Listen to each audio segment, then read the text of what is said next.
Live from Notre Dame Stadium and the WNDU studios, this is 16 News Now's Countdown to Kickoff. South Florida is back in the Bend, but the atmosphere and atmospheric conditions are nothing like their 2011 visit. Hot, humid, and then severe weather are that twice-delayed matchup, but we're happy to say right now it's about 30 degrees cooler than it was that afternoon with no chance of storms. And you are looking live inside Notre Dame Stadium on a crisp and beautiful September Saturday afternoon. Will the number 7 Fighting Irish hope to roll their record to 2-0 in their only non-conference test of 2020? Good afternoon and welcome to 16 News Now's Countdown to Kickoff. I'm Mark Skoll Jr. And I'm WHME Sports Director Chuck Freeby. Today brings a familiar name back to Notre Dame Stadium, just with a junior attached. When we first met Charlie Weiss Jr., he was a chubby-cheeked 10-year-old boy whose dad was just named head coach at the University of Notre Dame.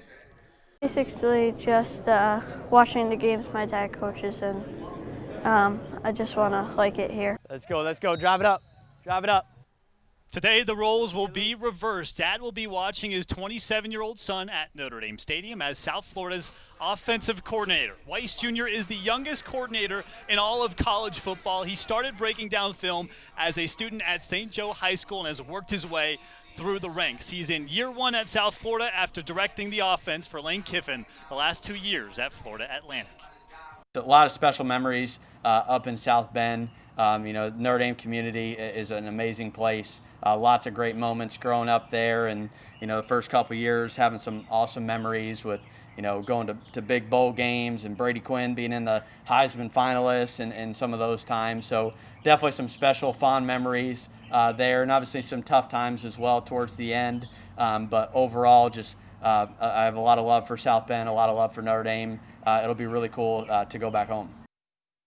And he'll likely run into some old friends. One of Charlie Weiss's seniors, last Irish recruits, now runs the Notre Dame offense. Tommy Reese may have played QB under Brian Kelly, but he committed to Notre Dame before Weiss was fired. Last week, Rice started his first full season as Irish offensive coordinator with a bit of a sputter. His offense started out the game with 3 consecutive 3-and-outs. Then they turned it around. Running back Kyron Williams burst onto the scene with 2 touchdowns, and quarterback Ian Book threw for another. The Irish piled up 441 yards of total offense, and Brian Kelly says he liked what he saw from Reese in Game 1.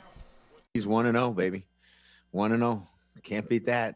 I thought it was good. I mean, he was poised. My comments to him were to be patient, hang in there with the run game, stick with it. We looked so much better in the second half because we needed, you got to have live reps. You got to have guys that are going against you, full go. And as we kind of found ourselves in the second half and our backs were more comfortable with what they were seeing, it looked the way I thought it would look.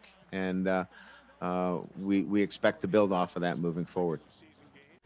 Mark, true story, Charlie Weiss Jr. asked his quarterback room who Notre Dame's coach was before Brian Kelly.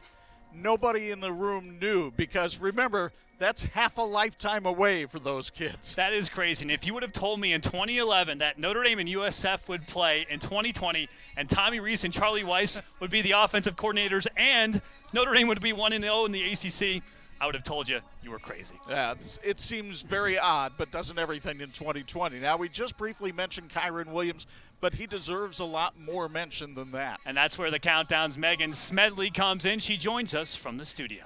Hey guys, Chuck and Mark. A couple of weeks ago, Brian Kelly said he expected Kyron Williams to break out and be the top dog in the backfield. And boy, did he ever last week against Duke. The sophomore running back rushed for 2 touchdowns in Saturday's victory over the Blue Devils.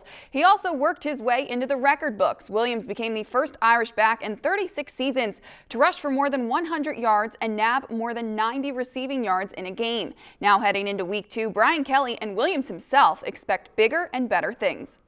He has shown himself to have the ability in terms of the numbers that he produced that, he adds a dimension to our offense that makes us a better offense. So we're going to see him continue to play a large role. Keep doing what I've been doing. I'm just keep practicing, keep working hard, keep pushing the guys up front and everybody on the offense so we can together be a better offense each and every week. Now, Williams also made program history this week when he was named the ACC Running Back of the Week. Of course, he's the first Irish player to ever take home a conference honor. Chuck. Megan, thank you. And we are just getting word of some breaking news with the Irish Inactives today. They include cornerback Tariq Bracey, backup quarterback Brendan Clark, of course, safety Kyle Hamilton, who we knew was injured, and linebacker Maris Leofu.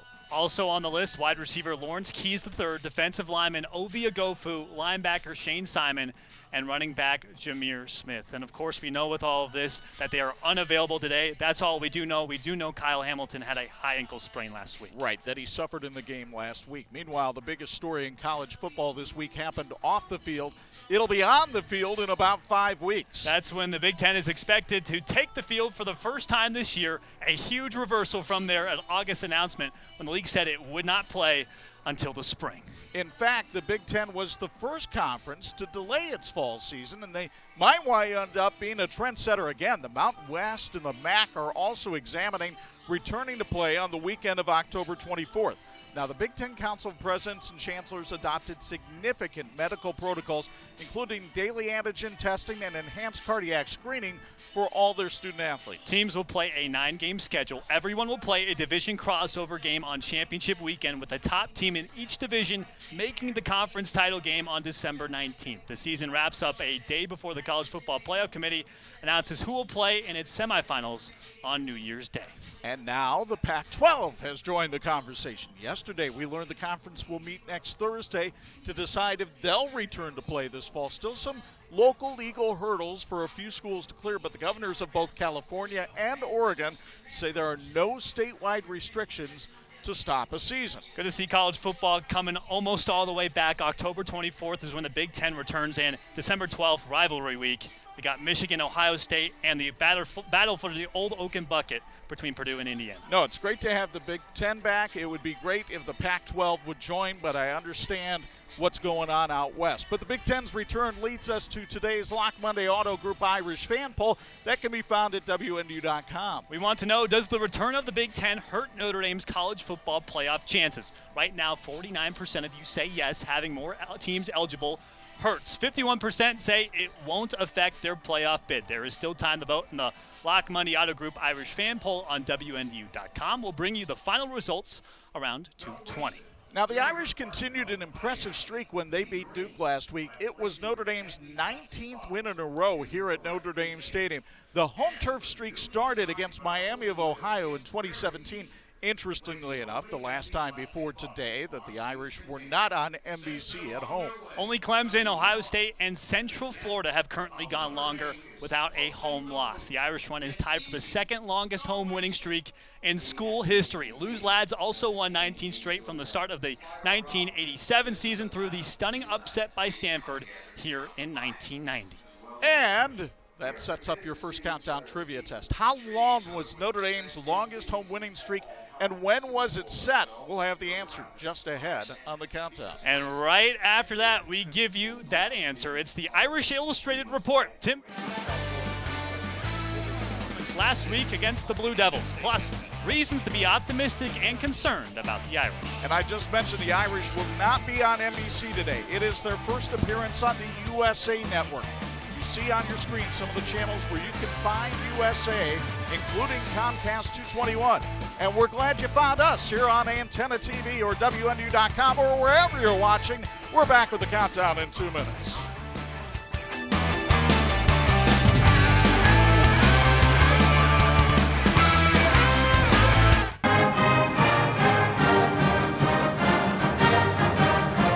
Here is your Countdown to Kickoff trivia answer.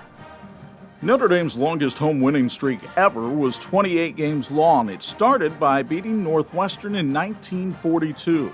The war and neutral site games meant it took 6 years until the streak hit 20 games in a row with a win over Purdue in 1948. The 28-win run then ended 2 years later with a loss to the Boilermakers in 1950. Folks, if the current Irish are going to keep that home winning streak rolling all season, they sure need Ian Book to look a lot better than he did out of the gate last week. They definitely do, and that's where we start this week's Irish Illustrated Report. Tim O'Malley, Ian Book is taking some heat from Irish fans after his performance against Duke. Was it just first game rust, or is there actually reasons to be concerned? I'm sure there was some first game rust, but I think it comes more from not having time with a new receiving core than it does first game. It's Ian Book's 24th start. If you were to just kind of guess, you would think maybe it was about his 19th best start, and that's not what you were expecting in the season opener for a fifth-year senior. He's not going to have his receiving core until Braden Lenzy is fully back. Lenzy will play this week. Kevin Austin, probably 3 more games out from our update with Brian Kelly today. I think he needs those receivers, so that is something to worry about, but I do not think Ian Book will look like that again against South Florida. He missed passes that he has never missed. The layups, as Brian Kelly said, that Ian Book has never missed those passes before. T.O., I know you're Johnny Optimism. What is the biggest source of optimism from last week? After the first quarter, Tim Priester and I have been talking about this a lot. I think the first quarter is what people remember most, and just got to forget about that because the Notre Dame running game did get on track. The offensive line was winning after that first quarter. Like if it's a new scheme, an outside zone scheme, more zone scheme, we've talked about it all week. They found a running back in Kyron Williams, right? They probably found another one in Chris Tyree because he just got his feet wet. That's not easy. They were 4 for 5 in short yardage. I think that's the reason for optimism, is that running game did get on track. I know we remember how bad it looked early, but it got a lot better late. TP, I know you're more like me. What's your biggest cause for concern? Well, I covered Lou Holtz, so I learned how to be pessimistic, and I was a coach, so I understand that. But I think Ian Book, although I'm confident, as O'Malley said, that he's going to make those throws, he's going to have to be good against good competition, and that hasn't always been the case. He has 24 starts under his belt, and he needs to be better and more consistent. I don't think we're going to see the Ian Book that we saw last week, but I'm not sure that we should have seen that in the first place. So that's a bit of a concern. Wide receiver, as O'Malley mentioned, until you get Kevin Austin back, you don't have your best receivers out there. They get Braden Lenzy back, and that will help.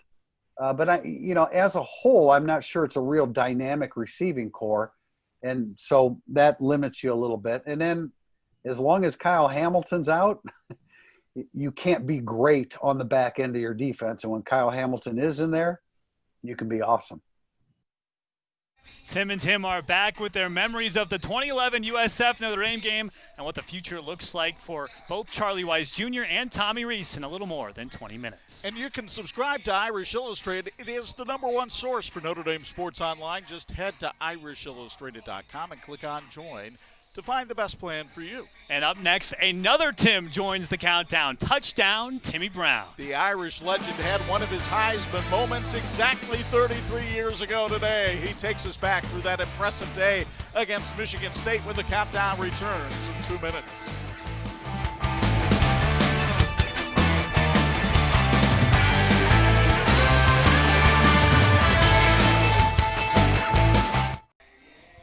Back live inside Notre Dame Stadium, now less than an hour before the Irish host the USF Bulls for their second ever visit to Rock's House. Last week we heard from Hall of Famer Tony Dungy on the countdown. This week it's another man with a bust in Canton, Tim Brown. He was pretty good, but we start our conversation with the Irish icon centered around another piece of hardware, the Heisman.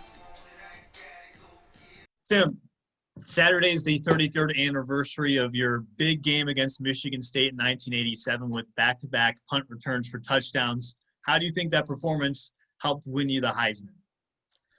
I think it definitely set me apart at that particular time. I don't think that had ever been done before, or it hadn't been done in a very long time anyway. So I think that, for it to happen on national TV the way it did, with my name already out there for the Heisman, sort of put me as a front runner at that particular time. Winning the Heisman obviously puts you in a pretty exclusive group. What is it like when you get around the other Heisman winners?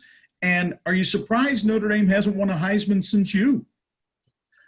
Well, I grew up here in Dallas, man, being a big Dallas Cowboy fan, and Roger Staubach and Tony Dorsett were two of my favorite guys growing up. And when I walked in the room the first time and they were there, I just couldn't believe that my Heisman was the same Heisman as their Heisman. So it's hard to really compute that in your mind when you grow up, really idolizing a couple guys like I did with those guys. I am surprised. I think Rocket definitely should have won it his year, a couple years after I left. Brady Quinn had a good chance. Manti had a very good chance. So, I think the representation is really what you're looking for. Obviously, it's not going to be on a yearly basis, but if you can get guys, your name associated with Notre Dame there every 3-4 years, I think it's a good thing for the university. But I am shocked that no one has actually won it. Tim, Notre Dame likes to say that 4 years affects the next 40. What did you learn at Notre Dame that has impacted you for the last 33 years? Well, that's the case, man. And, I think for guys who go there, I was having a conversation with somebody at a golf tournament last week, and we were talking about different colleges, and it was a young person talking to me, and they weren't that familiar with Notre Dame. And they were talking about how, athletes are at these colleges and this and that. And all the eyes sort of went to me because people knew that, she knew nothing about Notre Dame per se. And she was like, yeah, Notre Dame this, but, they only graduate 35% of their athletes, and everybody looked at her like, girl, you talking to the wrong guy. And, because Notre Dame is a very special place, man, guys, when we were there, we weren't talking about the career we were going to have in the NFL. We were talking about what business we were going to own, what nonprofit we were going to run. But the people that you're around, the inspiration you get from those people leads you to believe that you can accomplish anything you put your mind to. Tim tells us some of his Lou Holtz memories, plus conversations he had with John Gruden about South Bend in just under 30 minutes on the Countdown. But up next, just like last week, only members of the campus community will be allowed in the stands today. So what is it like to be inside with so few others in the seats? Some of the few with tickets tell us when the Countdown returns in 2 minutes.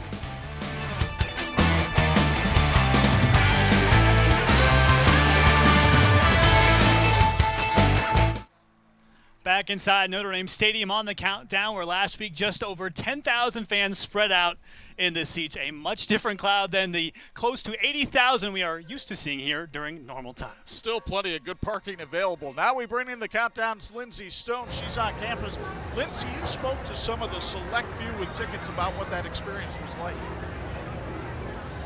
I did, Chunk, and you know what? The students said they really didn't know what to expect from the first home game of the season. Between there being less fans in the stadium and also precautions in place, they just weren't sure it was going to feel like a normal Notre Dame game day. But the students told me they're pleasantly surprised. That's one of the sounds that you think of when you're at a Notre Dame football game. It's one of the things you associate with Notre Dame football. There was something like kind of special about the given circumstances and the fact that we were able to pull off a football season and have a decently safe football experience for students. Nobody really knew exactly what it would look like.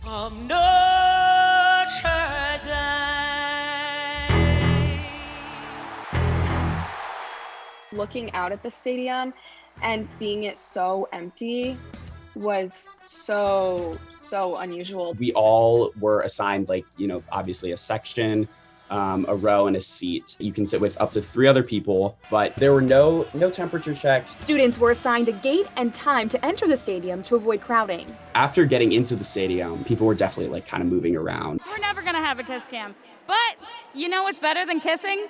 Physical distance. No, you gotta spread out. You gotta spread out. I think a big fear that a lot of us had was that it would just be really dead. One thing that really just blew me away, as it always does with Notre Dame and our community, is that the energy was there. So people are definitely going a lot harder on their outfits and their dancing. I think maybe game days might be a little more fun. They did a very good job of recreating that atmosphere for the students. And I think that probably helps the players too. Notre Dame touchdown! We're really excited to be back. We're one of a very small group of schools that are packing their stadium with students. And so I just feel super lucky. It made me really realize that our Notre Dame campus community right here is what really makes up our football.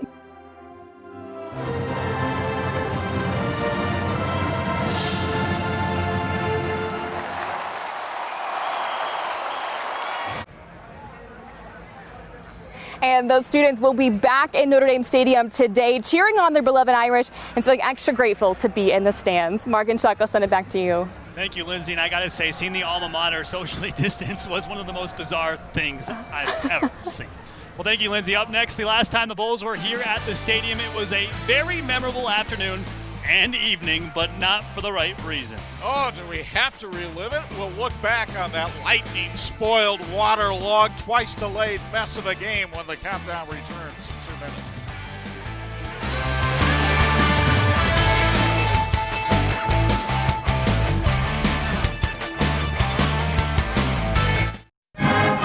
Live from Notre Dame Stadium and the WNDU studios, this is 16 News Now's Countdown to Kickoff.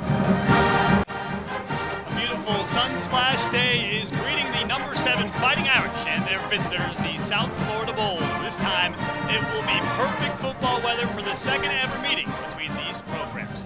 Back inside the Countdown with WHMB Sports Director Chuck Freeby, I'm Mark Skoll Jr. And we start the second half of the countdown with quick hits. Megan and Lindsay will rejoin us shortly, but first we go back to the last time these two teams met, when Skip Holtz was the Bulls head coach on September 3rd, 2011. A steamy afternoon gave way to fierce thunderstorms all around Michiana, while the Irish were anything but fierce. The listless bunch trailed 16-0 at the half.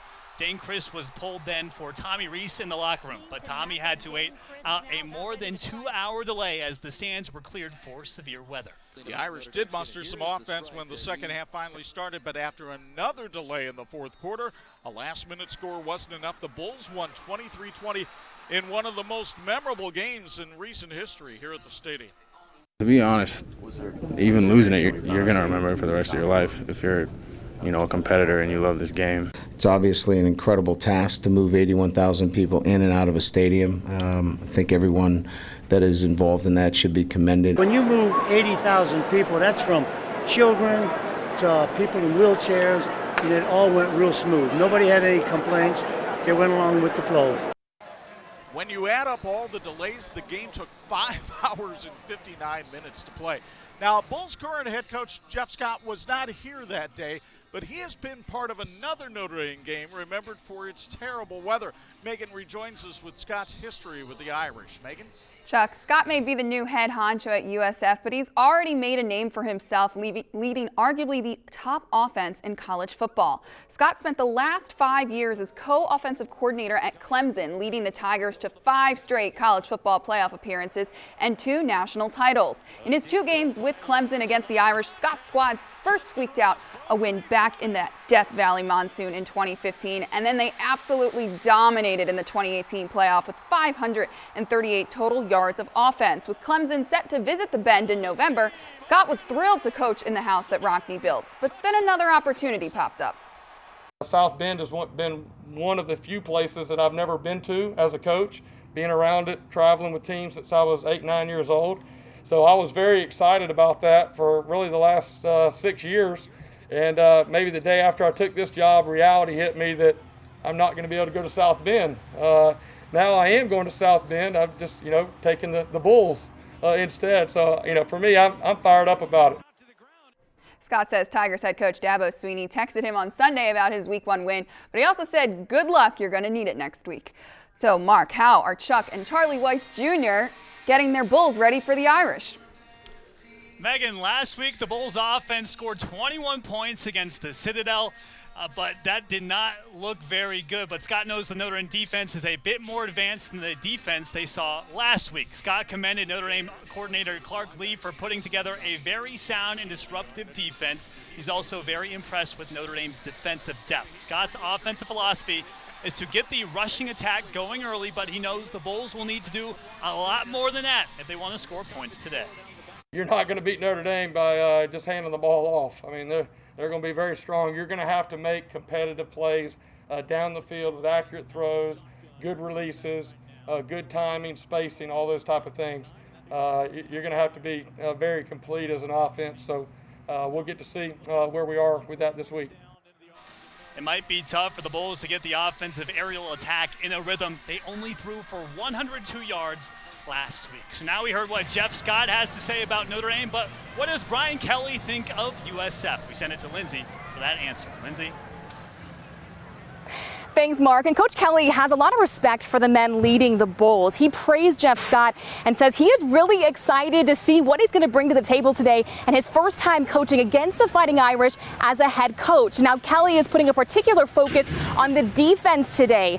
He said that today's focus is all about playing more guys on the back end of the defense. Now, in last week's battle against Duke, the Irish played 11 defensive linemen. He says getting that many guys into the rotation allows Notre Dame to continue to develop the team over the duration of the season. I really liked our energy and an enthusiasm on defense. Not needing 75,000 people to really bring the energy on our defense. It was individually our guys brought a lot of energy, which was great to see. But we have to do a better job with just the attention to detail. Some things that are not indicative of the way we're going to play or need to play moving forward.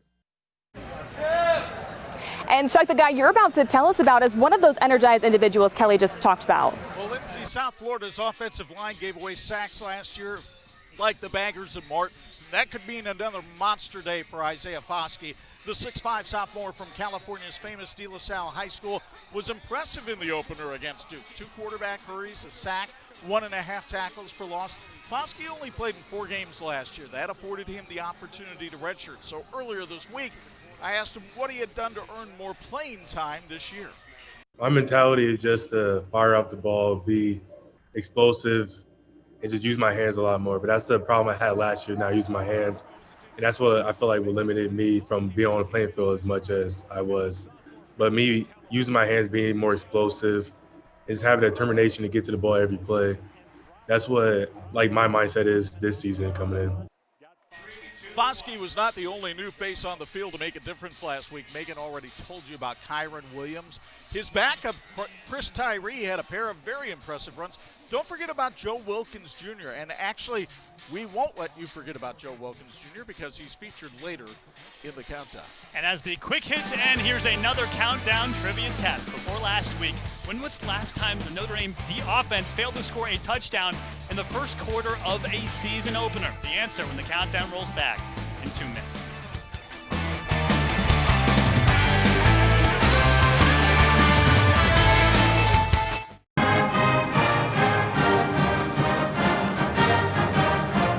Here is your Countdown to Kickoff trivia answer. Before last week, the last time Notre Dame failed to find the end zone in the first quarter of the season opener was against the South Florida Bulls in 2011. The Irish fell behind 16-0 after an awful first half, and you know how it ended, a waterlogged and storm-delayed 23-20 defeat. And that 2011 game is where we pick up with the Irish Illustrated Report.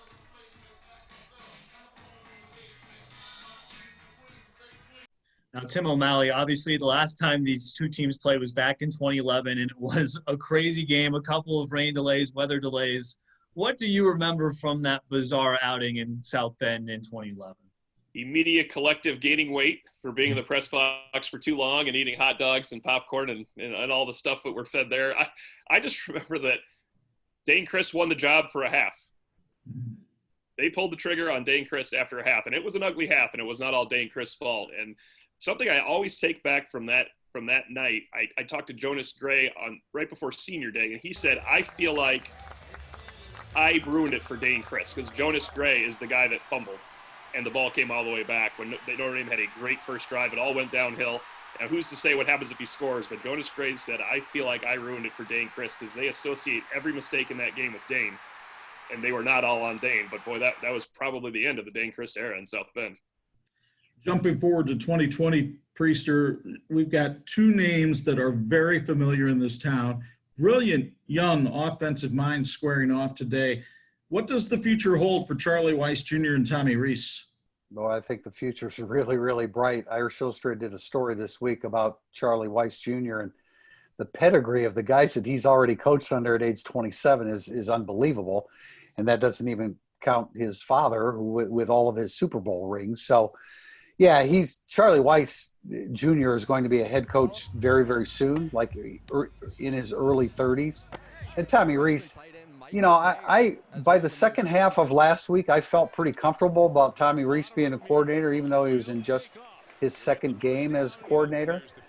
He's coordinated 2 games, and in both instances they left points on the field. So that's something they're going to have to finish off some drives. He's kind of at the mercy of Ian Book to do that. But these 2 guys are, I mean, Tommy Reese, all he experienced not only as a player, but as the son of a coach growing up, and Charlie Weiss Jr., the son of a coach growing up, that makes a huge difference.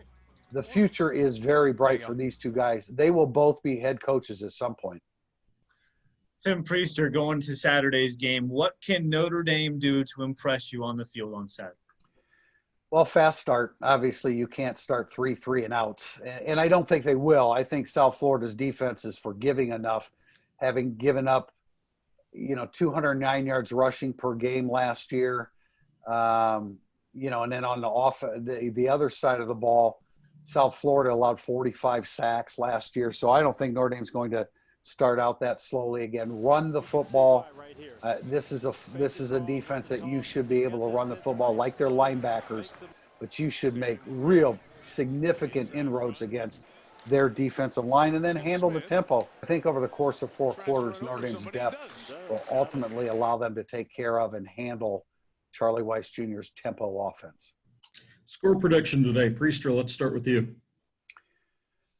I think when you're with the Clarkley defense, it always starts at about 17 and you work your way down a few points or maybe a couple more. I don't see South Florida scoring more than 17. I'll put a cap on that.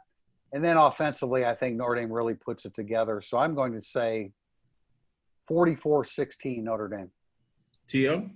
Yeah, I'm in the 41-14 range, and I think that second 7 comes from Charlie Weiss Jr.'s tempo offense in the fourth quarter when Notre Dame has hit the second string. It's tough for second unit players to play against tempo, but I think we're right in the cover range, if that's the question, Chuck.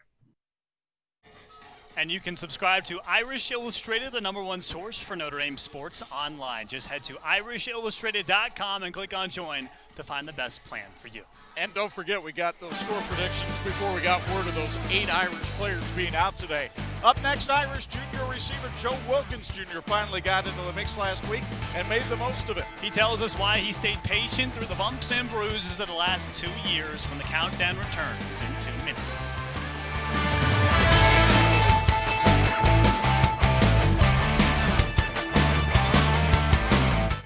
It is no secret the Irish wide receiving core looks very different this year, and it's taking everyone, including Ian Book, some time to adjust. Definitely is. Megan rejoins us with the story of the wideout who's been itching at the chance to get his number called. Megan?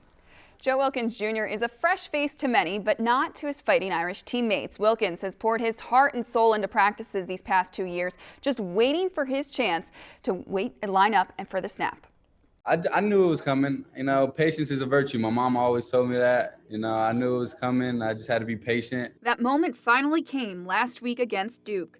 Joe Wilkins Jr. finally nabbing his first career catch. We've always felt like when Joe got his opportunity that he was talented enough to make some plays. And it's just fun to watch him make some plays. Wilkins was sidelined with nagging injuries and routinely found himself behind on the depth chart. Last year, watching Chase Claypool or Braden Lindsey find the end zone. It made it that much sweeter too. It made me. It's humbling. It's not for everybody. Everybody has their own journey in life and in football and whatever path they go down. Everybody has their own journey, and this is my journey. A journey he's grateful to be on, and a legacy Wilkins wants to continue. His father, Joe Wilkins Sr., was tragically murdered before Joe Jr. was born. His mother, heartbroken, but gifted with a son, a very talented one. I am this extension of him. I'm the last piece of him left. So, and 100% without a doubt, my first son is going to be Joe Wilkins III. So that it's going to live on forever. Hopefully, and my son and his son will be the 4th, and we're going to keep it going. I love it. Wilkins hopes to keep it going on the field, too. The junior finished with 4 catches for 44 yards. He's been impressive. I hope that his confidence is up, that he can do that on a consistent basis for us. Wilkins says waiting 2 years for this moment has made him stronger, and he's not going to back down from it. It's humbling. It's hard, but my life has been hard. My whole life's been hard. So it's nothing new to me. I'm used to being an underdog. I'm used to having to grind through it. I'm used to having to work twice as hard just to get the same thing as the next man. So no problems. And humble he is. Wilkins says he doesn't care about stats or scoring touchdowns. His sole focus is doing whatever the coaches tell him to and helping his team win. Now, from this year's number 18 to number 81 all time, Chuck and Mark continue their conversation with Tim Brown next on the Countdown. And remember, today's game is on the USA Network. You see a list of where to find it right now on your screen.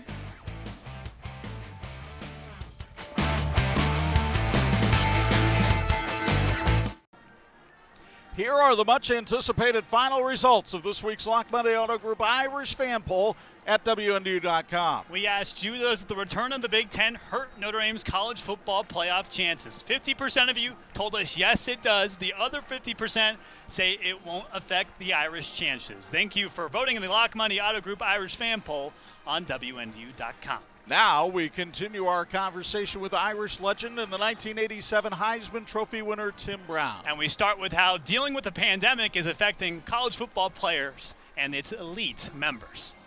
Tim, we've seen several players in college football this year with NFL aspirations opt out because of COVID-19. It does seem to impact minorities more than it does other people. What about you? If you were a college player, say your senior year, would you have considered opting out because of this? You're hoping that the guys are opting out because of medical reasons, that maybe them or maybe somebody really close to them that they're going to be around maybe haven't. But I don't see how this helps you at all as far as being a better football player, because what you're going to do is go train. But if you're not playing football, all that training doesn't make a hill of beans sometimes. Because if I'm a GM, a lot can happen to a player in a year, especially if you're not playing. I just don't understand how a player thinks that that's actually helping them to be a better player.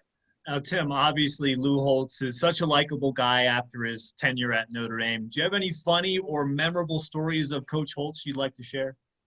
Well, look, if not for Coach Holtz, I don't think I'm, sitting on that Heisman Trophy throne for sure, because, he came in and just changed things, right around for me. I think the first interaction we really had together after we went on the field and started practicing, he pulled me in and started asking me all these questions about why the former coaching staff wasn't playing me more and why they weren't featuring me.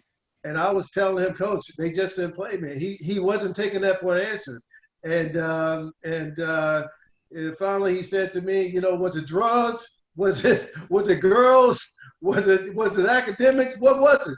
And I said, Coach, he was like, there's no coaching staff in America dumb enough not to play you. You tell me what the reason is right now. And so we went round and round about that, man. And finally he understood that, Coach Fowles had a different way of doing things. And so he told me then the only way I wouldn't get the ball is if the defense found a way to intercept the snap from center. If they do that, he can't give me the ball. But if the ball gets to the quarterback, some kind of way he's going to get it in my hands. One NFL question for you, Tim.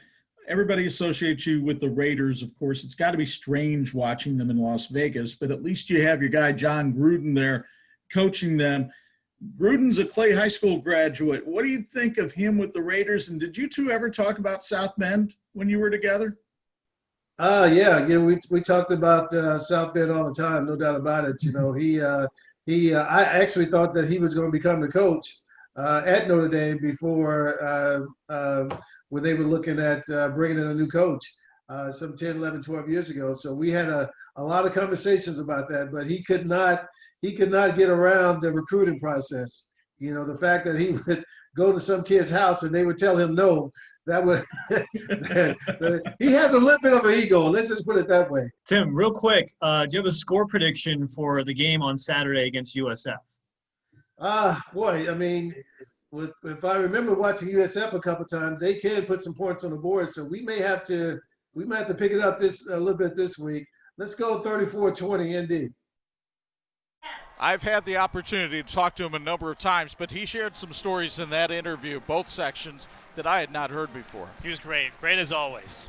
So up next, it is our Irish keys to the game, the X factors and the score predictions, the Four Winds Casino, what to watch for in 2 minutes here on the Countdown.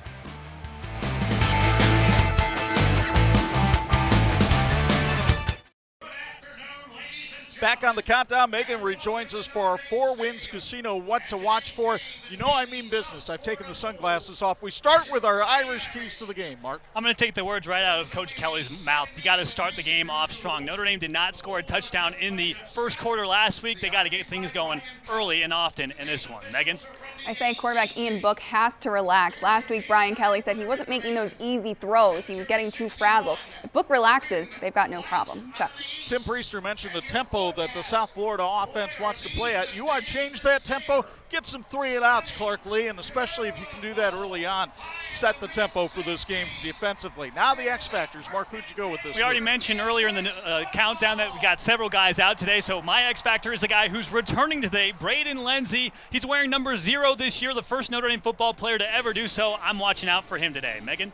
Mark, we got to see which receiver will do better. I got to go with Javon McKinley. McKinley is probably one of the vets that Book has the most experience with no Ben Skoranek, with no Lawrence Keys. I got to go with McKinley with that one. Chuck. I went with the running back last week and won. I'm going to go with the running back this week and win because Chris Tyree is going to have a big day running the football for the Irish. I love the burst that he gives this offense.